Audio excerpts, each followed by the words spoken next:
Almost exactly 6 months ago, with the support of Shelter Scotland, I moved a motion for the Parliament to declare a housing emergency in Scotland, and I move the motion in my name, again supported by Shelter. I warned of the estimated 700,000 people who are in housing need, more than 9,000 children in temporary accommodation, and 2 councils declaring housing emergencies. The Government at the time assured us that it would work to ensure that we have the right range and choice of homes to allow our communities to thrive. 6 months ago, the Government refused to admit there was a problem. The Minister listened to the scale of the challenge, assessed the solutions, and then sat by while his Government slashed the affordable housing supply budget by 26%. That decision made a bad situation impossible. A household becomes homeless every 16 minutes. Around 10,000 children are now in temporary accommodation. 3 more councils have declared housing emergencies, and more are likely to follow. The Scottish Housing Regulator has warned that 10 local authorities are at risk of systemic failure in homelessness services. House building is collapsing. There are 24% fewer new houses being built in Scotland this year. Housing associations are building less houses than at any point since 1998. West Berkshire Council has told us that it's now in a position where it's highly unlikely to be able to approve any new social housing developments this year. Fife has predicted that the number of new social rented house starts could be reduced by 50%. That is a direct result of Scottish Government cuts. Now, I welcome the Cabinet Secretary's comments in the media today, that she's asking Parliament to unite with one voice and work across all spheres of government to tackle this housing emergency, but frankly lodges a self-congratulatory amendment which blames everyone and everything but the Government. The first step in this has to be taking responsibility for the fact that there are 10,000 children in temporary accommodation, that not enough homes are being built, that far too many homes are lying empty, and to start to come up with solutions for that. We've come to this chamber repeatedly with those solutions. Some have been adopted, but far more still can be. We asked the Government to increase council tax on second homes, provide more support for those struggling with mortgages, and create a national acquisition programme which would allow for properties to be purchased with tenants in situ to prevent homelessness. The Government agreed and started progressing those, not as quickly as we would have liked, but we have suggested so much more. This Government should be setting an all-tenure house building target, reversing years of undersupply. The housing requirements in NPF4 need to be revised and increased urgently. The planning system needs to be reformed and properly resourced, particularly with the drain of planning expertise into the renewable sector and away from housing and council planning departments. We've suggested additional national resource to support local authority teams dealing with applications of national significance, of which housing absolutely is. Alongside second homes, council tax on empty homes should be increased, and that funding should be used to build more homes too. Councils should have powers over compulsory sale and rental orders to force those empty homes back into use, removing blight from communities and giving families a home. That we should look at the use of discounted homes for sale, permanently reduced in the title deeds, creating a positive cycle of affordable home ownership. We've suggested looking at continental Europe and the innovative £1 homes model to encourage people to take on long-term empty homes and do the work to bring them back to life. We've talked about housing voids and the huge difficulties that councils and housing associations have in getting electricity supplies connected to allow them to be allocated to a family who needs them. And it's all because Cyrenians and others, they're telling us that emergency accommodation is at full capacity every single night, that temporary accommodation is usually full by 8:30 in the morning here in this city. When charities are saying there is a housing emergency, when councils are saying there is a housing emergency, when the private sector is saying there is a housing emergency, when the public are telling us loud and clear that there is a housing emergency, there is no longer a debate. There is a housing emergency in Scotland. And I'm pleased that the Government has finally come to terms with the reality that we're facing. Now it must set out a clear plan of action to end the emergency it helped create. Because we're all living with the consequences of the economic illiteracy of a Tory government. A Labour government will sweep the Tories out of office and make better choices for this country, but we will need to take stock of the public finances and pick up the mess that we inherit. But now the SNP has found the political will within 6 months to declare an emergency, it must use every single available political and financial tool it has at its disposal to end it. Because, Presiding Officer, I have been absolutely clear that we need to build more houses across all tenures. We've set out a range of policies on making homes affordable and help for those facing that mortgage time bomb. So I'm glad that the Government has finally admitted we have a problem. I look forward to seeing a Government action plan and more crucially, a delivery plan in conjunction with Shelter and the other organisations that have contributed to the debate today, that ends the housing emergency, that gets those kids in warm, safe, secure homes, because the people at the sharp end of this Government-created crisis don't have any more time to wait. Thank you. I now call on Paul McLennan to speak to and move Amendment 13197.3. Up to 5 minutes, Minister. Thank you, Presiding Officer. And I move an amendment in my name. I welcome this afternoon's debate on housing. And before I get into the substance of what I'm going to say, and Mark Griffin knows I meet with him and Miles Briggs on a regular basis, and happy to meet to discuss any of the issues that he's talked about and any ideas that he's got. And again, I'll touch on that in a little second. So today's debate offers the chance to recognise the current housing emergency in Scotland, the reasons behind it and what we can do collectively to tackle it. In John Swinney's first speech as First Minister last week, he remarked that this Parliament, and I quote, is not the collaborative place it has been in the past. And he's correct.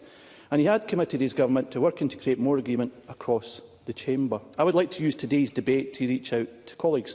I already do, and that was touched upon in the cladding debate yesterday. I intend to put all my energy into working collaboratively with you to deliver more social and affordable homes, to strengthen tenants' rights and end homelessness. I call on all of you to join me on this mission. Now, I want to touch on some of the achievements of this government, because I think context is really important. This government is not afraid to challenge the status quo and to take bold decisions when they are needed. We abolished priority need in 2012. This was an immense milestone that really set Scotland apart. It provided a right to settled housing for homelessness households and showed that Scotland was serious about ending homelessness. In 2016, Scotland ended the right to buy, a UK Government policy that resulted in the sale of 500,000 social homes in Scotland. 500,000. Take that into context. 500,000 homes. As a result of this ambitious move, we estimate up to 15,500 homes have been protected and will remain available to renters now and in the future. We changed local connection rules in 2022, giving people more choice in where they settle. We have taken firm action to reduce the use of unsuitable bed and breakfast accommodation and night shelters, and are discussing these with the local authorities as we speak. We've embraced system change. The shift to rapid rehousing marked a cultural move away from that idea that prospective tenants have to be tenancy ready before being offered a settled home. We continue to fund the transition to rapid rehousing and expansion of housing first. Willie Rennie. I appreciate that you want to defend the record, but isn't that record led us to this position today, where the government's conceded that there is a housing emergency? So what new is he going to do to reflect this emergency that he's now admitted? Minister.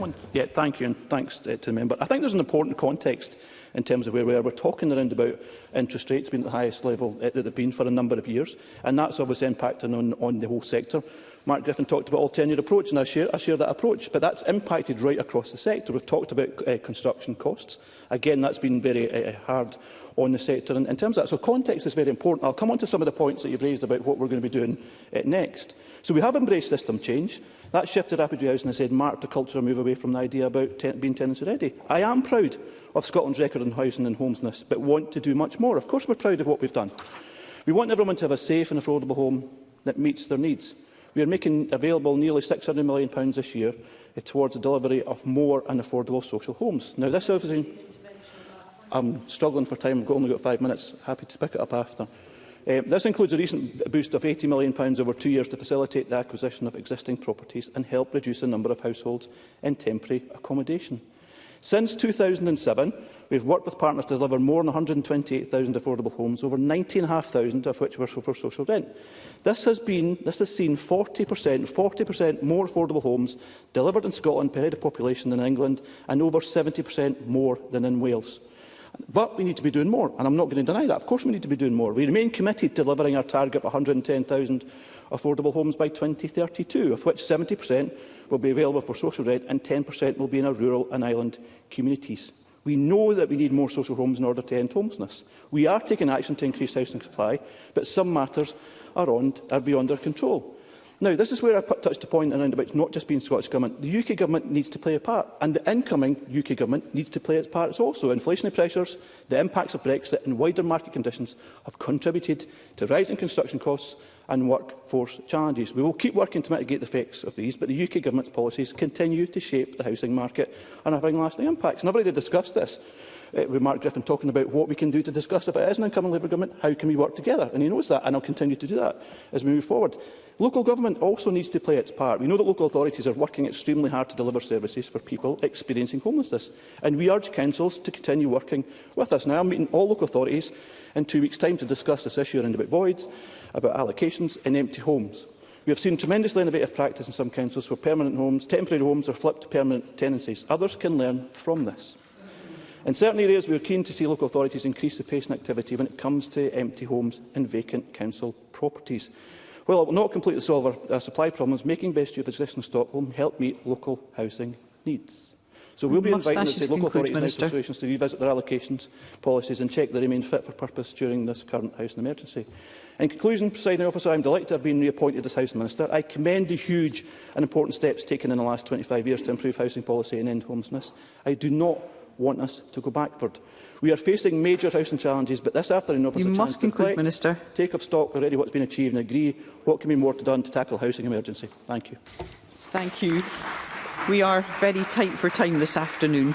I now call on Miles Briggs to speak to and move Amendment 13197.2 up to 4 minutes, please. Thank you, Presiding Officer. And can I start by thanking the Labour Party for bringing forward this debate today.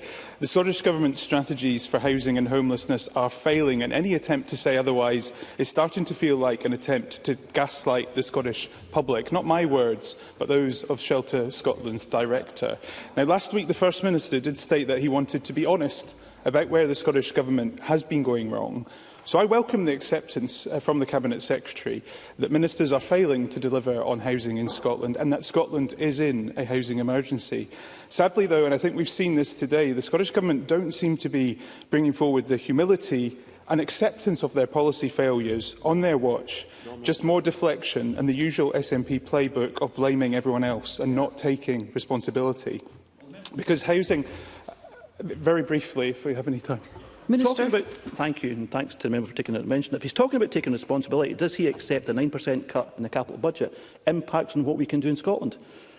Miles Briggs. Well, housing policy in Scotland has been devolved for 25 years, 17 of those years with this SNP government. The government motion desperately tries to suggest that a housing emergency is due to, and I quote, factors out of the Scottish Government powers. But there's no mention of the SNP Green Government's annual cuts to affordable housing budgets. No mention of the Scottish Government's failing national planning framework, which is now seeing land supply disappearing. No mention of the cuts to local government budgets, or the fact that Edinburgh City Council, which now has some of the highest homeless rates in the country, has lost out approximately £9.3 million in homelessness prevention funding under this government. No mention of the rent controls policy, which, as ministers were warned about, has seen rents soaring and has led to landlords withdrawing properties from the market, housing associations scaling back their property investment portfolios, and the complete loss of mid-market rent. No mention of the fact that under this SNP government, 40,000 disabled people in Scotland currently are on waiting lists for housing association and council homes. This is the SNP and Green Party's record in office, and it is time that they accept it. They have failed Scotland, and they need to take responsibility. Now, Shelter Scotland have stated it is a national scandal, and I agree. Scotland is in the grip of a devastating housing emergency which damages lives every single day. Local authority homelessness services are in systemic failure across the country. 5 councils declaring housing emergencies, routine failures by local authorities to even uphold legal housing rights, a failure to deliver the social homes we urgently need, and a significant slowdown in new social housing developments just over the last year.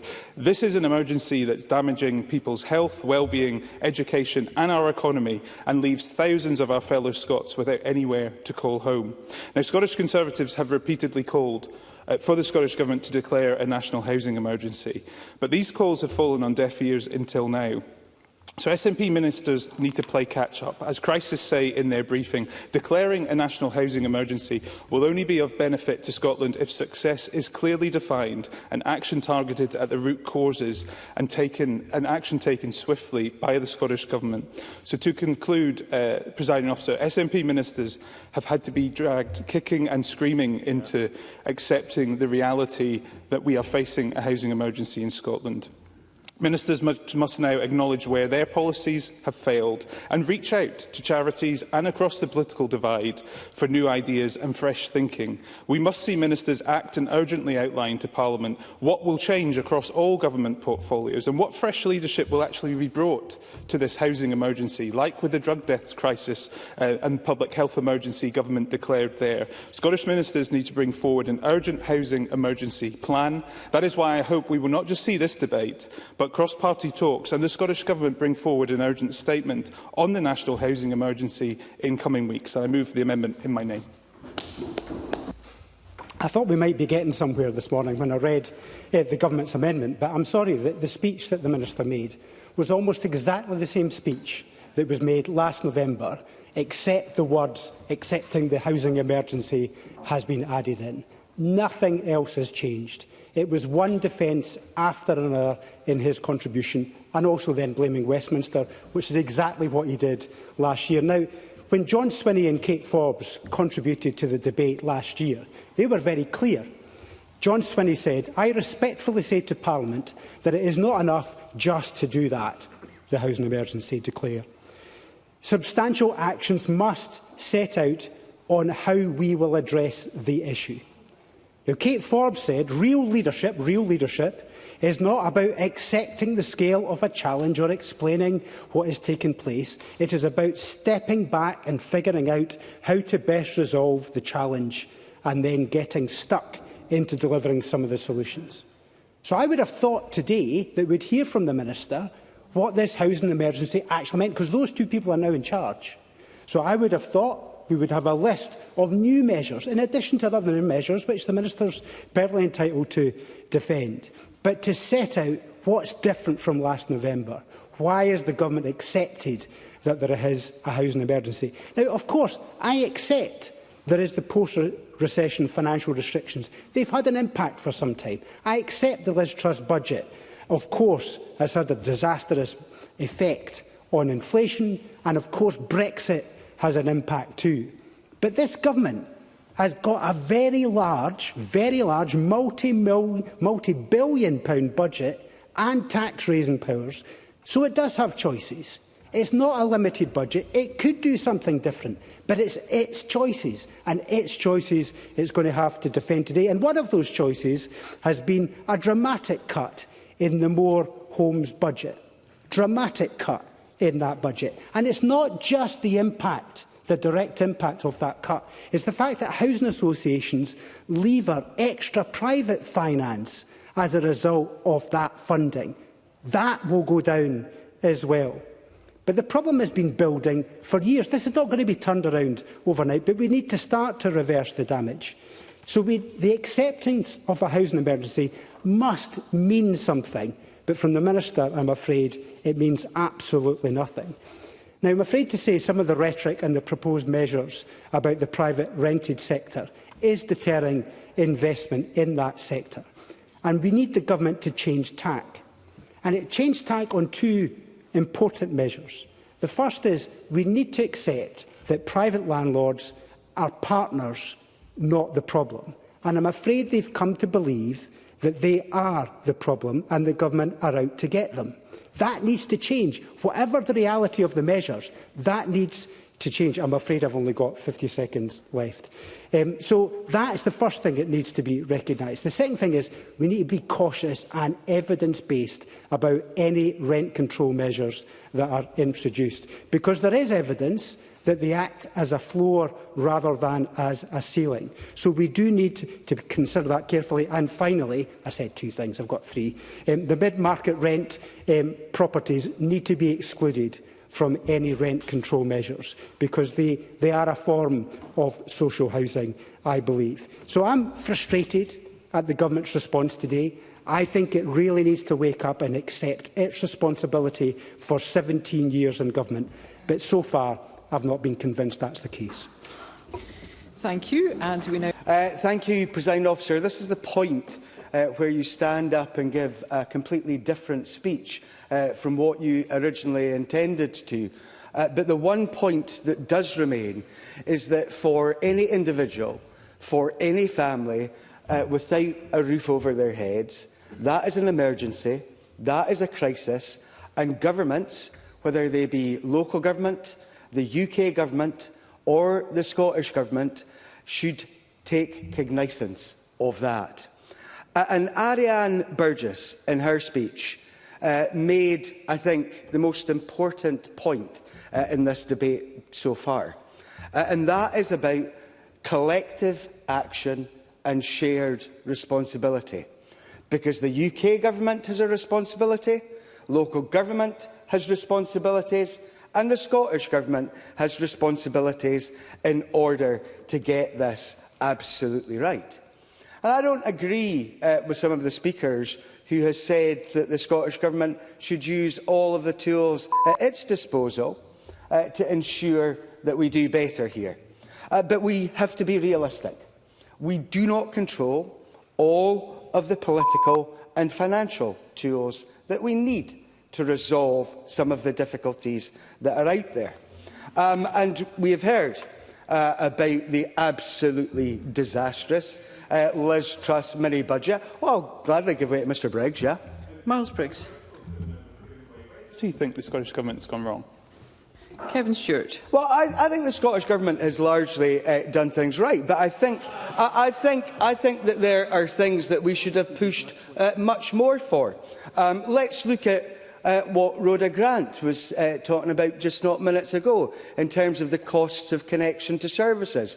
Westminster retained power, but we should have been pushing harder to get those costs reduced. That Liz Truss budget set us back dramatically. I won't. I need to carry on. Because that has led to a huge rise in interest rates. It has led to a slashing of capital budgets. And let's look at not what I'm saying or what any politician is saying, but let's look at the UK's own Competition and Markets Authority, which points the finger at high interest rates and mortgage availability for the stopping of building and for people falling into difficulties. Now, that free market regulator, if you like, are making it clear that the governments need to fill the gap in order to get housing on the move again. And for the Scottish Government to step in, Westminster needs to increase the UK's capital investment spend, which they control. Scotland isn't an independent country. Interest rates, monetary policy and capital investment are all controlled by the Westminster system. So what Scotland needs is to end the economic mismanagement by the Westminster parties. We need interest rates to come down, we need capital investment to go up, and we need to build many, many more affordable homes. That is what will end the housing emergency. What we also need to do is we need to look at our local government partners to ensure that they are as up-to-date as they could be when it comes to allocation policy. We need to be talking to them more around about what additional powers they require to bring homes back into use. Those are key things that we should be doing in the here and now, but also we should not hold back on the fact that many of those levers of power we do not have, and we should be pushing Westminster to make massive changes in that regard to house many more people in homes that are fit for them. Winding up speeches, and I call on Patrick Harvey. Up to 4 minutes, please. Thank you very much, Presiding Officer. I welcome the fact that we're now all at a point of recognising the reality of the housing emergency, and I regret that a few members seem uncomfortable when consensus breaks out on an issue like that, as well as some very constructive and consensual contributions. We have heard, I'm afraid, one or two that seemed rather petulant. The recognition of the causes of a housing emergency is absolutely critical. And it is silly for a few members simply to say that the Scottish Government itself has led us to where we are at the moment. I will disagree, as I have done in the past, with aspects of Scottish Government policy. I take responsibility for, in some cases, not being able to act as fast as I might have wished on some issues when I was part of the Scottish Government. But the idea that we discount all of the causal factors of this housing emergency that are out with the Scottish Government's control would be absurd. And Emma Roddick, I think, laid them out very clearly a few moments ago. The cost of living crisis, insecure work, extreme rents and UK Government welfare cuts, these are the factors that lead so many more individuals into a position of housing crisis. Brexit and inflation are significant structural aspects in relation to the housing system. Now, as well as those factors, of course, there are long-standing aspects of our housing system itself which we need to recognise. But the idea that these in the last few years, these recent economic circumstances don't create and shape the housing emergency is absurd. I want to say something about supply, because Mark Griffin, Miles Briggs, Kevin Stewart, I think almost everybody who spoke said something about supply. Supply of housing is, of course, a big part of the picture, but it is not the whole of the picture. And there have been some simplistic arguments, not just here, but in wider public debate on supply. The ratio of homes to people has not changed so dramatically in the last few years as to create this housing emergency. The distribution of housing is equally significant. Mark Griffin rightly spoke about empty and second homes, and action is being taken on that. The nature of new supply is also important as well. It's not just the number of homes that gets built. What are they and where are they? I see people talking about the important role of build-to-rent. Well, many of the build-to-rent developments I see being promoted are £2 a month flats at the luxury high end. I see housing developments being, are we risking losing investment in housing for sale? And some of what's being built is, 250, 300 grand homes. Are these being built for social need, or are they being built principally for the interests of investors? And I think we need to ask those structural questions about the nature of our housing market. I'm afraid I've had very little time.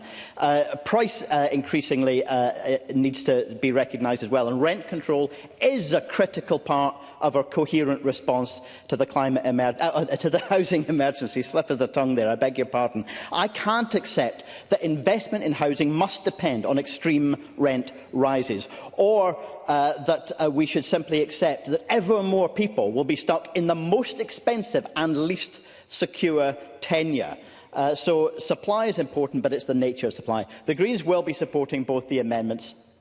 The Government amendment, it would be implausible not to mention the context of this housing emergency, as the Government amendment does. We'll support the Conservative amendment with some caveats. For example, the Homelessness Prevention Strategy Group is leading on the actions that result from the Task and Finish Group. That's where the leadership of that work should continue, notwithstanding what's in the amendment. There are aspects of that amendment I wouldn't want to lose. But finally, Presiding Officer, it is also astonishing to ignore the role of the UK Government, or for those political parties who want to spend ever more on public services, but will not recognise the need for progressive taxation that's already put an extra £1.5 billion into the Scottish Government budget for public services, but they oppose the taxation that raises the money to spend on the services they want. You must conclude.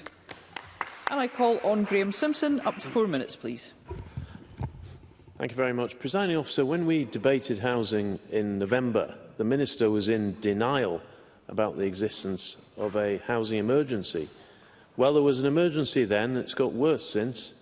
So can I thank Labour for bringing this debate to the Chamber, because it's finally forced the Minister to admit reality. But it would have been helpful if he'd thrown away the usual SNP script of blaming someone else and accepted some of the responsibility. The SNP amendment paints a rosy picture of what they're doing, but says the emergency is all down to the UK government. Well, here's the thing.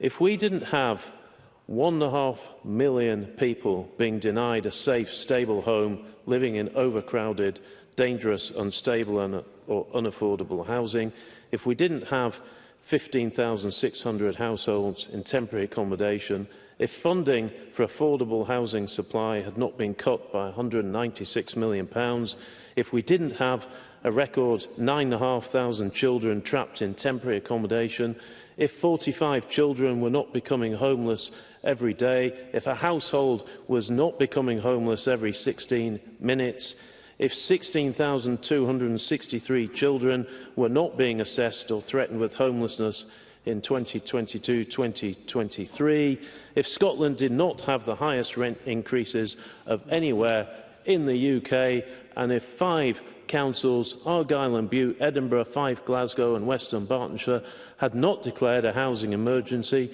then you can bet your life that that much better picture would be nothing at all to do with Westminster and everything to do with the SNP in what, after all, is a devolved area. The Minister should be handing... The Minister should be handing Shirley-Ann Somerville the record back and telling her to put something else on. This is a boring tune and it is not helping. Now, last month, the Minister ran the gauntlet of property professionals at an event at Strathclyde University. And property developer Chris Stewart told him to loud applause, "You have a market. There is £3 billion of investment sitting there.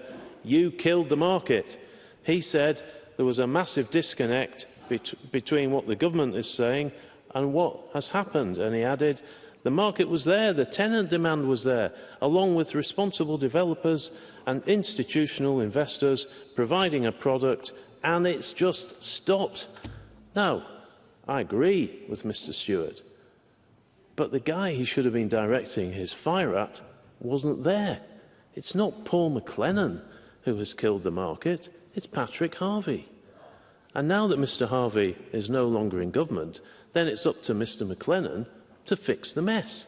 He could start by putting the housing bill on hold and getting rid of mad proposals for rent controls. No doubt when he was at that conference, he would have heard James Blakey, Planning Director at Moda Living, say that his company had £450 million of investment ready to be signed off, but it will not happen because of the bill.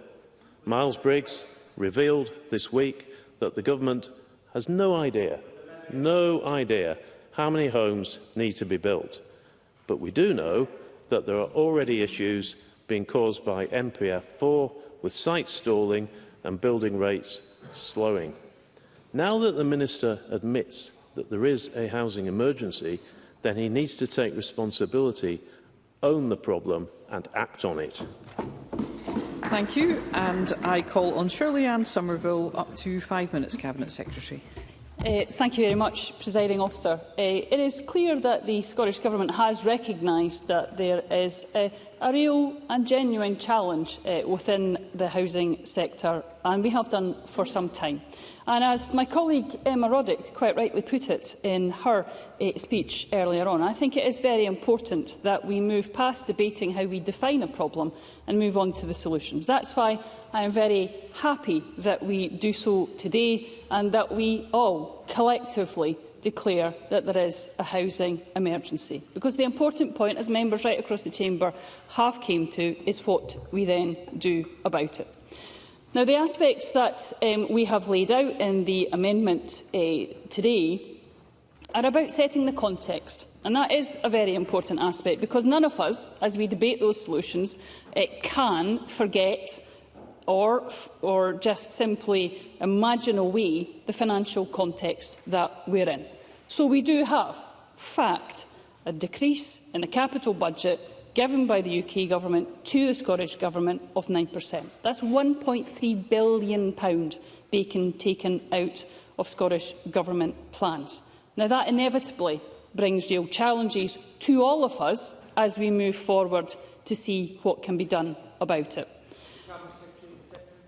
If you'll forgive me, I'll make a little bit more progress. Thank you.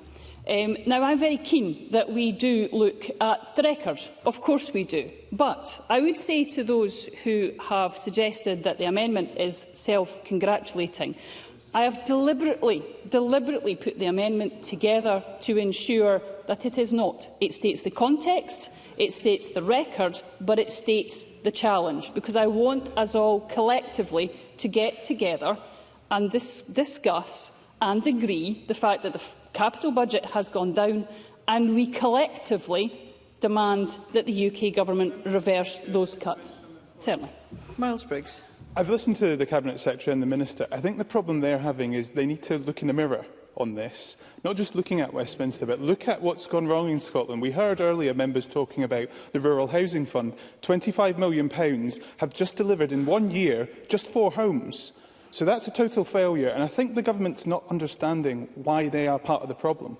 Cabinet Secretary. Well, I'll get on to that issue in particular about how collectively we have responsibility and collectively we all need to raise our game. But can I point out just on that fund that is but one fund that deals with rural housing supply, and there have been over 200 homes supplied by another fund that we have to assist with rural and island homes.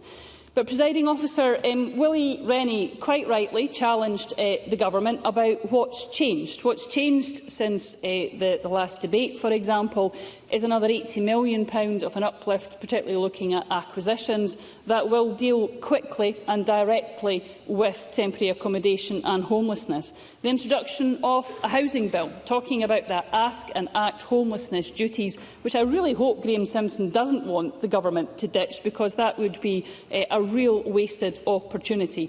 And we have, of course, within that housing bill, looked at the private rented sector as well. Now, members have discussed rent controls. I appreciate there are differing views across the committee. Can I say to those, Willie Rennie and Graham Simpson just yesterday was commending the Housing Minister on how he took forward the cladding bill. He will do that in exactly the same way on the housing bill. So people who have different opinions, whether it's on rent controls or on other aspects of it, you have seen the way that this Government intends to take through legislation and the way that the Housing Minister deals with legislation. His door is always open, and I hope the member would agree that that is indeed the case on this. So it is important that we do work together on this, because it is important that we recognise that as much as the Scottish Government can do, but as much the UK Government has to do. Yes, it's the reversal of that 9% cut. Local housing allowances is one of the biggest impacts on homelessness, and the asylum process is what caused the housing crisis and emergency in Glasgow. Councils also have to play their part. We have some councils whose policies aren't up to date. How can we learn from the good practice of some to ensure that we are providing a tailored approach that the councils decide, but they've looked at all of those aspects? How do we tackle the voids issues, which are too high in some areas? Why is some money being handed back to the Scottish Government and not used by councils, and yet still they didn't say that there is an issue? Now, of course, we are in danger, I think, if we accept the Tory amendment, of spending time doing another action plan. And that's genuinely my only issue with the Tory amendment. I'd rather focus on implementation delivery, not delivery of another action plan. And if Parliament wants that, well, so be it. We will go forward with it. But we have an opportunity for all arms of government to work together. How do all parties work together? Ariane Burgess talked about collective action and shared responsibility. Must conclude, That's the way this government is determined to do it. There is a challenge for everyone across the chamber to rise to that occasion as well. Thank you, Presiding Officer. Thank you. And I call on Sarah Boyack to wind up to 6 minutes, please. Thank you very much, Presiding Officer. I would like to kick off by drawing members' attention to my register of interest for my former work with SFHA. And I want to start my contribution this afternoon by thanking Shelter Scotland for their tireless campaigning on this issue, but also to all the homeless charities who prevent homelessness and then support people to recover from what is a horrific experience that no one should have to go through. And I also want to thank the many constituents who have been in touch to share their experiences of the housing emergency we are facing in Edinburgh and the Lothians. But like many others round the room, I am getting a sense of déjà vu because we're back in the chamber arguing that Scotland's in a housing emergency. What has changed in the last few months is a little pot of money from the Scottish Government, but also more local authorities declaring a housing emergency, more worries about systemic failure happening in our councils and at risk in our councils. So we need to act now. If we can agree unanimously that we face a housing crisis and an emergency, that will be a start, but we then need to look at the policies that we can work across the whole of Scotland on. Just think about Let me get started. Just think about the impact of the lives of those 10,000 children who do not have a safe and permanent home and how that impacts on their lives. And it will look different in every local authority. There are key issues that need to be addressed. Several members, Rhoda Grant, Colin Smith, Emma Roddick, talked about the rural challenge we've got, short-term accommodation, the lack of affordable housing so that people cannot afford to stay in their rural communities. And the heartbreaking experience Colin Smith mentioned, I think we could all quote problems. I have a constituent that wrote to me to say, I simply don't have an extra £200 a month in my already tight budget. I'm a single mother, already cutting back on everything to provide for bills and food for my 7-year-old son and myself.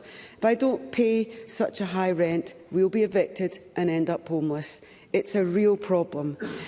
We don't have enough affordable social rented housing, and the overall shortage of housing is pushing up the cost of private rented properties. So we need more new housing, and we need it right across the country. Briefly, yes. Cabinet Secretary. If we are all now agreeing that there is a housing emergency, I take it that that also includes a UK government, the current government, and any incoming Labour government. So will any incoming Labour government recognise the housing emergency, their role in that, have a reduction and indeed stop the 9% cuts, no freezes to local housing allowances and support for councils on asylum? Because if not, then they are not taking their responsibility for what they could do. Sarah Boyack. A Labour government could not come soon enough, because after the economic crisis we've seen that was mentioned by Kevin Stewart and others, the Liz Truss budget is not funny. It felt funny in terms of the lettuce, but it has damaged our economy and it's seen people's mortgages rocketing. So yes, we need a Labour government and we need it urgently. We need action. One of the things mentioned by several people was the fact that, no, this is a debate. We're allowed each to speak. We have 46...